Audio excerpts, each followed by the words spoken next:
चलिए, इसके पहले हम लोग देखे थे कोण और कोण के प्रकार, ठीक है। उसमें आपको बताया गया था कोण किसे कहते हैं, कोण कितने प्रकार के होते हैं, 6 प्रकार के बताया गया होगा। न्यून कोण, समकोण, अधिकोण, ऋजु कोण, उसके बाद प्रतिवर्ती कोण और संपूर्ण कोण, ठीक है। अब कुछ कोण और भी होते हैं लेकिन वो सिंगल नहीं होते, वो जोड़ा में आते हैं। इसके बाद जो आपको बताए जा रहे हैं कोण, ठीक है, आगे आपको जो कुछ जो आएंगे कोण जो है वो जोड़े में होते हैं, सिंगल नहीं होते हैं। जैसे आपको बताया गया कि न्यून कोण तो ये अकेले होता है, लेकिन अब जो कोण आएंगे, कोण का जो आएगा प्रकार, वो जो है सिंगल नहीं होता है, वो जोड़ा में होता है, ठीक है। तो अब देखते हैं कि कौन कौन से कोण है जो जोड़ा में आते हैं, एक साथ दो कोण आते हैं, ठीक है। तो कौन कौन से कोण है हमको देखना है, ठीक है। तो इसमें पहला आप लिखिए संपूरक कोण, ठीक है। तो जब दो कोणों का योगफल, मतलब दो कोण ऐसे दिए गए हों कि उनका योगफल 180 डिग्री हो, तो उसे क्या कहेंगे, संपूरक कोण कहते हैं। जब दो कोणों का योगफल 180 डिग्री होता है तो ये दोनों कोण एक दूसरे के पूरक कोण कहलाते हैं। जैसे मान लीजिए हमने ले लिया 120 डिग्री और एक ले लिया 60 डिग्री, देख रहे हैं। इन दोनों को हम जोड़ेंगे, जोड़ के देखेंगे कितना डिग्री आ रहा है, कितना आएगा 180, ठीक है ना। तो ये दोनों एक दूसरे के पूरक कहलाएंगे। एक दूसरे के पूरक का मतलब हो गया कि 120 डिग्री का संपूरक, 120 डिग्री का संपूरक 60 डिग्री और 60 डिग्री का संपूरक 120 डिग्री, यानी दोनों एक दूसरे का संपूरक है, अकेले नहीं है, अकेले भी नहीं है, ये दोनों एक दूसरे के हैं। यदि जोड़ने पर 180 हो जा रहा है तो ये दोनों एक दूसरे के संपूरक कहलाएंगे। यानी 120 किसका संपूरक है, 60 डिग्री का, और 60 डिग्री किसका संपूरक है, 120 डिग्री का। क्लियर हो गया, कोई दिक्कत। जब दो कोणों का योगफल 180 डिग्री हो तो उसे क्या कहते हैं, संपूरक कोण कहा जाता है। चलिए नोट कर लीजिए, जब दो कोणों का योगफल, दो कोणों का योगफल 180 डिग्री हो, 180 डिग्री हो तो उसे संपूरक कोण कहा जाता है। संपूरक कोण कहा जाता है, ठीक है। यानी दोनों कोण एक दूसरे के संपूरक कहलाएंगे, ठीक है। जैसे में यहाँ देख लीजिए, जैसे 100 डिग्री और 80 डिग्री, देख रहे हैं, ये 100 डिग्री 80 डिग्री, बताइए इसको जोड़ेंगे तो कितना आएगा 180। इसका मतलब हुआ कि ये दोनों एक दूसरे के क्या हैं, संपूरक हैं, ठीक है।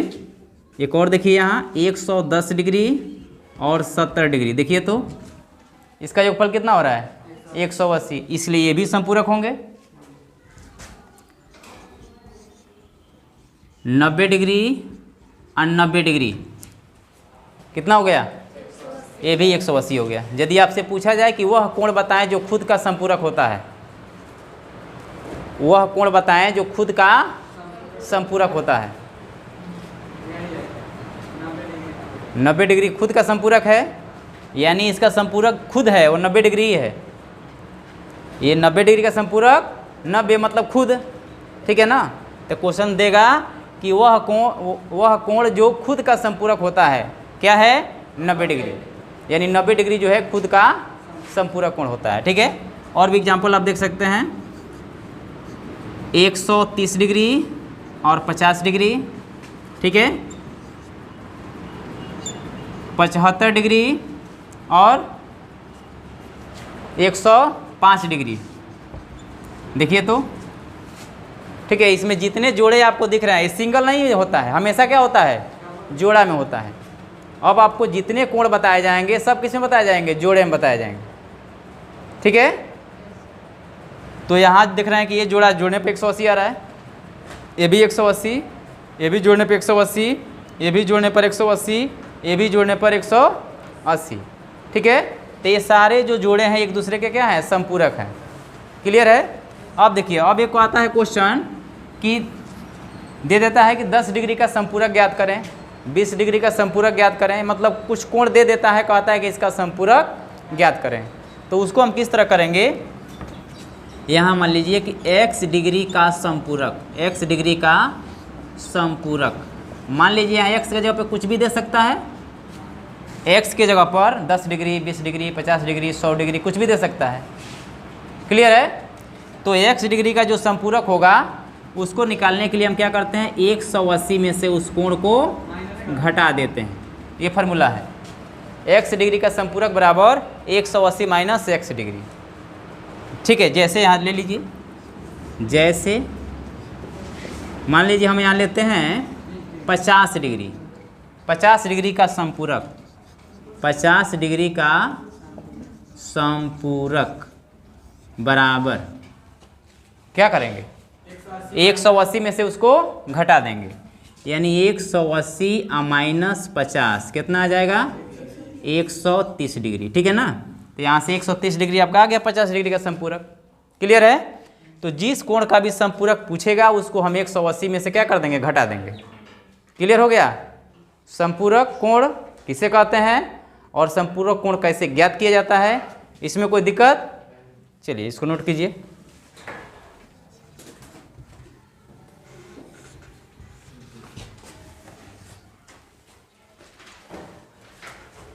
ठीक है, देखिए सेम वैसे ये भी है। अभी आपको बताया गया समपूरक कोण किसे कहते हैं, तो जब दो कोणों का योगफल कितना हो, 180 डिग्री। ठीक है ना?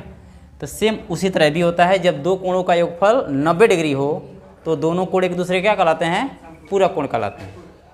जब दो कोणों का योगफल 180 डिग्री होता है तो दोनों कोण एक दूसरे के पूरक कोण कहलाते हैं। कोई दिक्कत? चलिए, जब दो कोणों का योग, दो कोणों का योग कितना हो, 90 डिग्री, 90 डिग्री हो तो वे परस्पर क्या कहलाते हैं, पूरक कोण कहलाते हैं। पूरक कोण कहलाते हैं, या ये कह सकते हैं कि उन्हें समपूरक कोण, सॉरी, उन्हें पूरक कोण कहा जाता है। क्लियर हो गया? जैसे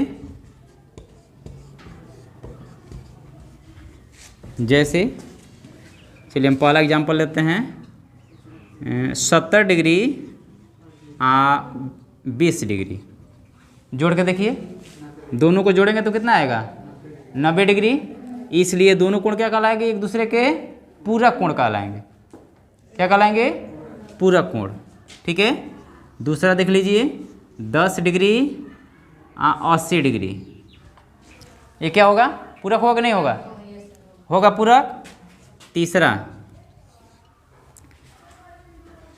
25 डिग्री, ठीक है, और 65 डिग्री, देखिए तो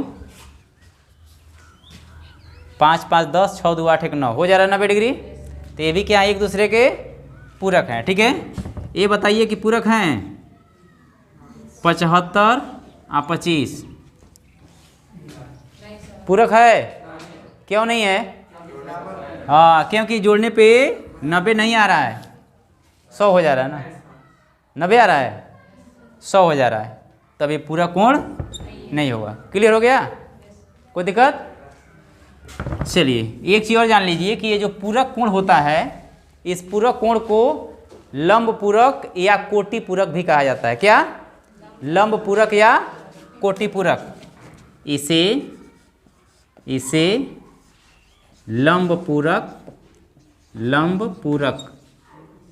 लंब क्यों कहा जाता है जी? क्योंकि 90 होता है, इसीलिए इसे लंब पूरक या कोटि पूरक भी कहा जाता है,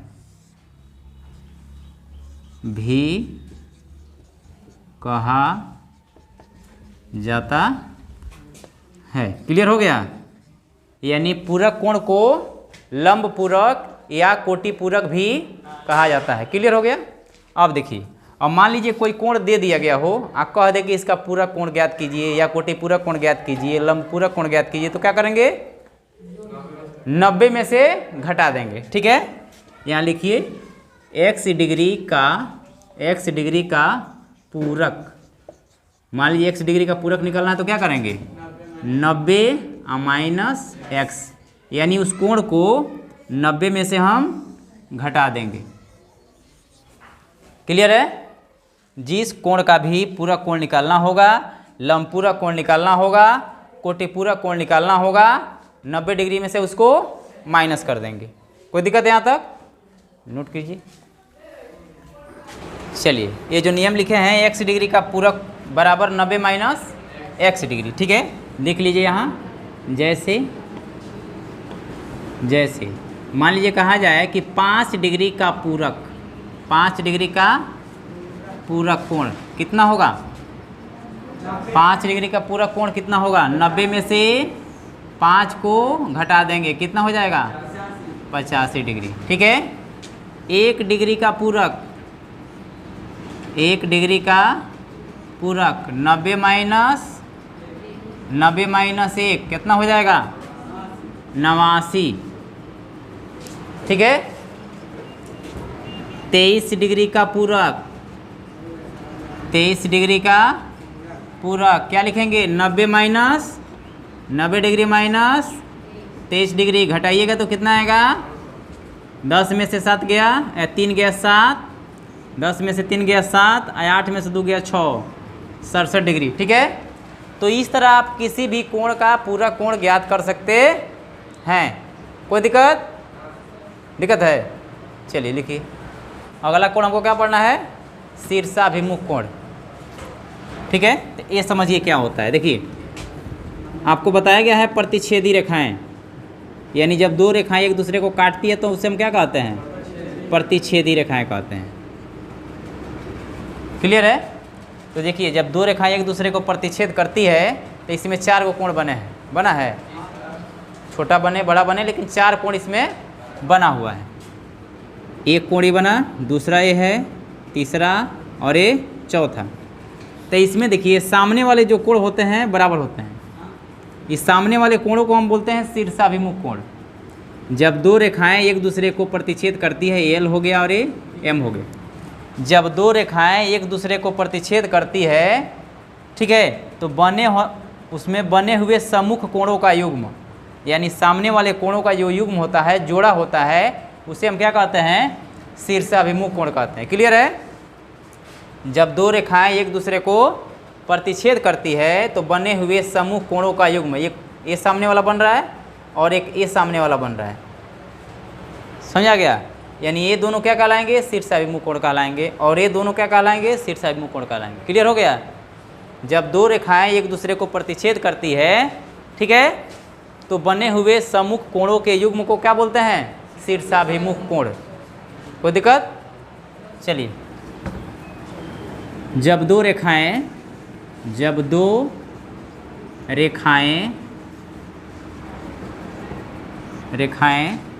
परस्पर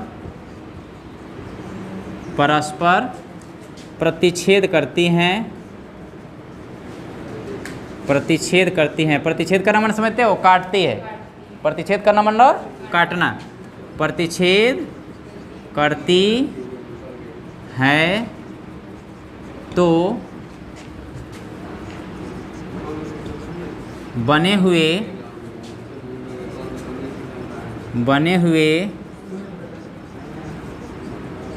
सम्मुख कोणों के युग्म, बने हुए सम्मुख कोणों के युग्म शीर्षाभिमुख कोण कहलाते हैं। शीर्षाभिमुख कोण कहलाते हैं।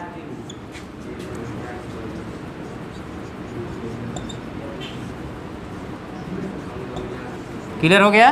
देखिए यहाँ, जब दो रेखाएं परस्पर प्रतिच्छेद करती हैं, मतलब एक दूसरे को काटती हैं, तो बने हुए सम्मुख कोणों के युग्म क्या कहलाते हैं? शीर्षाभिमुख कोण कहलाते हैं। ठीक है, देखिए यहाँ ये रेखा एल हो गई और ये रेखा एम हो गई, दोनों कहाँ पर? बिंदुओं पे काट रही है ना। तो देखिए एक कोण ए बन रहा है, इसको हम 1 नंबर मान ले रहे हैं, ये 2 नंबर मान लिए, इसको 3 मान लिए और इसको 4 मान लिए। ठीक है, तो जो कोण 1 और कोण 3 है एकदम सामने सामने है ना। ठीक है, तो 1 और 3 जो है शीर्षाभिमुख कोण है, 2 और 4 क्या है? शीर्षाभिमुख कोण है। ठीक है, जैसे जैसे 1 नंबर में कोण 1 तथा कोण 3, दूसरा क्या है? कोण 2 तथा कोण 4। इसमें कोई दिक्कत? यानी इसके सामने ये पड़ रहा है तो ये दोनों क्या कहलाएगा? शीर्षाभिमुख कोण कहलाएगा। इसके सामने ही पड़ रहा है तो ये दोनों क्या कहलाएगा? शीर्षाभिमुख कोण कहलाएगा। कोई दिक्कत? जब 2 रेखाएं एक दूसरे को प्रतिच्छेद करती है तो बने हुए सम्मुख कोणों के युग्म शीर्षाभिमुख कोण कहलाते हैं। समझा गया? चलिए चलिए आसन कोण देखिए। आपको मालूम है कि जब कोण बनता है तो उसमें कितनी भुजाएं होती है? 2 भुजाएं होती है। ए वो कोण में कितनी भुजाएं होती है? 2। 2 कोण में कितनी भुजाएं होगी? 4। यहाँ कोण कितने बन रहे हैं? और यहाँ भुजाएं कितनी है? ये वो कहाँ गायब हो गया? अभी तो बताएं 4 भुजा होगा। ये वो कहाँ गया? कोण तो 2 को बना है ना, कोण तो 2 बना है। ये वो कोण में कितना भुजा है? 2। तो 2 कोण में कौ को भुजा होगा? 4। यहाँ कोण कै को बना है? 2 गो। एक भुजा गायब, 3 को भुजा, 1 2 3। ठीक है ना? एक भुजा क्या हो गया? गायब। वो कहीं गायब नहीं हुआ है। ठीक है, वो हो गया है उभयनिष्ठ, कॉमन हो गया है। यानी इस ठीक है, दोनों भुजा एक ही पर आ गया है। ठीक है, वो मिल करके एक हो गया है। ठीक है, जैसे ये हो और मान लीजिए वो कोण ऐसे बना हो। ठीक है, इसको उठा के हम इस पर रख दें, इसको उठा के इस पर रख देंगे तो ये लाइन जो है इस पर आ जाएगा, और जब उस पर आ जाएगा तो इस तरह का बन जाएगा। देखो हो गया कि नहीं हो गया? यानी 2 भुजा मिलके 1 भुजा हो गया। अब ये जो भुजा है दोनों में काम कर रहा है, इस कोण को भी बना रहा है और इस कोण को भी बना रहा है। तो जो दोनों में काम करता है उसको क्या बोलते हैं? उभयनिष्ठ। ठीक है, तो ये जो भुजा है इसमें भी काम कर रहा है और इस कोण को बनाने में भी काम कर रहा है। क्लियर है? आप देखिए एक चीज़ और बताया गया है कि ये वो कोण में कै गो शीर्ष होता है? 2 में कै गो होगा? 2 गो होगा। यहाँ कै गो शीर्ष दिख रहा है? वो गायब हो गया। तो वो भी क्या हो गया है? एक ही पर हो गया, नहीं वो भी उभयनिष्ठ हो गया है। ठीक है, ये शीर्ष इस कोण में भी है और ये शीर्ष जो है इस कोण के लिए भी है। क्लियर है? आया बात समझ में? तो जब 2 कोण इस प्रकार बने हों कि उनमें एक भुजा तथा शीर्ष उभयनिष्ठ हो तो वे कोण आसन्न कोण कहलाते। परिभाषा है समझ में? जब 2 कोण इस प्रकार बने हों, अलग अलग बनेगा तो अलग अलग है। ठीक है ना? जब 2 कोण इस प्रकार बने हों कि उनमें एक भुजा तथा शीर्ष क्या हो? उभयनिष्ठ हो। एक भुजा भी उभयनिष्ठ हो और उसका शीर्ष भी उभयनिष्ठ हो तो उसे हम कहते हैं आसन्न कोण। कोई दिक्कत? जब 2 कोण इस प्रकार बने हो, ठीक है, कि उसमें एक भुजा उभयनिष्ठ हो और शीर्ष भी उभयनिष्ठ हो तो उसे हम क्या कहते हैं? आसन्न कोण कहते हैं। आया बात समझ में? चलिए नोट कर लीजिए। जब 2 कोण इस प्रकार बने हों, इस प्रकार बने हों कि जब 2 कोण इस प्रकार बने हों कि उसमें एक भुजा तथा शीर्ष, एक भुजा तथा शीर्ष, एक भुजा तथा शीर्ष क्या हो? उभयनिष्ठ हो। उभयनिष्ठ हो तो उसे क्या कहा जाता है? आसन्न कोण कहा जाता है। आसन्न कोण कहा जाता है। क्लियर है? इसमें अब इसमें देखना है कि उभयनिष्ठ भुजा कौन है, तो नीचे लिख दे रहे हैं यहाँ पर। ये आसन्न कोण है ना, जैसे जैसे ये फिगर आप लोग बना लेंगे। इसमें उभयनिष्ठ भुजा कौन है? उभयनिष्ठ भुजा उभयनिष्ठ भुजा कौन हो गई? उभयनिष्ठ भुजा। भुजा का नाम कितने अक्षर से लिखा जाता है? 2 अक्षर से। उभयनिष्ठ भुजा कौन है बताइए तो? ओ बी है। ओ बी उभयनिष्ठ भुजा हो गई ओ बी। उभयनिष्ठ शीर्ष कौन होगा? उभयनिष्ठ शीर्ष। उभयनिष्ठ शीर्ष। शीर्ष कौन है? ओ। शीर्ष हमेशा 1 अक्षर से। क्लियर हो गया? उभयनिष्ठ भुजा वो भी है जो इसमें भी काम कर रही है और इसमें भी काम कर रही है। क्लियर है? शीर्ष वो है जो इसके लिए भी है और इसके लिए भी है। क्लियर है? रैखिक युग्म कोण क्या होता है इसको देखिए। अभी आपको बताया गया है कि आसन कोण बताया गया है ना, आसन कोण। देखिए आसन कोण हम बना रहे हैं। ये हो गया ए, ये हो गया बी, और ये हो गया सी, और ये हो गया ओ। इसमें 2 कोण बना है। देखिए तो आसन कोण है। ये दोनों आसन कोण है कि नहीं है? है। शीर्ष दोनों में है, इस कोण में भी है और इस कोण में भी है। और ये भुजा दोनों में काम कर रही है, इस कोण में भी और इस कोण में भी। ये क्या है? आसन कोण है। लेकिन इसमें थोड़ा सा अंतर है। अंतर ही है, इन दोनों को जोड़ेंगे तो कितना आएगा मान बताइए तो? हाँ, इसका मान कितना आएगा? दोनों का मान यदि हम जोड़ते हैं तो कितना आएगा? थोड़ा देख के बता सकते हैं? कहाँ आएगा 180? क्योंकि रेखा पर 180 डिग्री का कोण बनता है। आज जब इसको मिला रहे हैं तो सीधी रेखा है ना, देखिए तो सीधी रेखा है कि नहीं है? आया बस समझ में? तो जब 2 आसन कोणों का योगफल 180 डिग्री होता है तो उसे रैखिक युग्म कोण कहा जाता है। समझिए परिभाषा बढ़िया से। ये आसन कोण तो हिले है, इसका योगफल कितना हो रहा है? 180। तो जब 2 आसन कोणों का योगफल 180 डिग्री होता है तो उसे रैखिक युग्म कोण कहा जाता है। आया बात समझ में?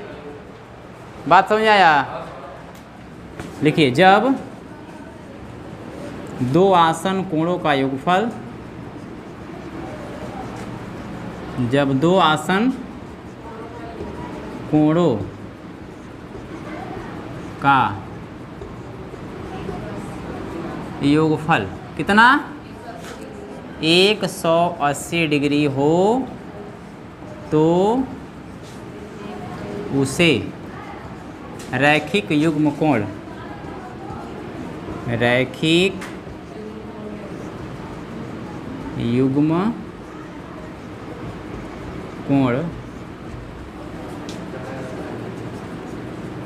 कहते हैं या कहा जाता है। कुछ भी लिखिए, ठीक है?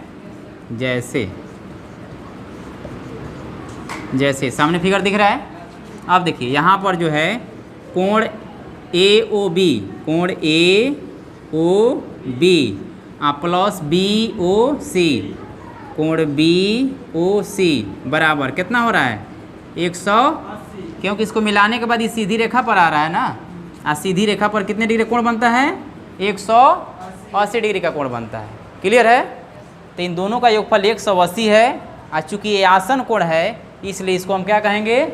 रैखिक युग्म कोण कहेंगे। यदि यही कोण अलग अलग रहता तब जोड़ने पे 180 होता, तब क्या कहते?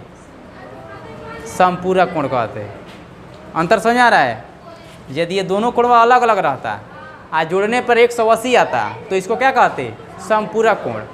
आज यदि जोड़ने पे 180 हो रहा है और ये आसन कोण है तो उसका नाम क्या हो जाएगा? रैखिक युग्म कोण। समझ में आया? चलिए नोट कीजिए।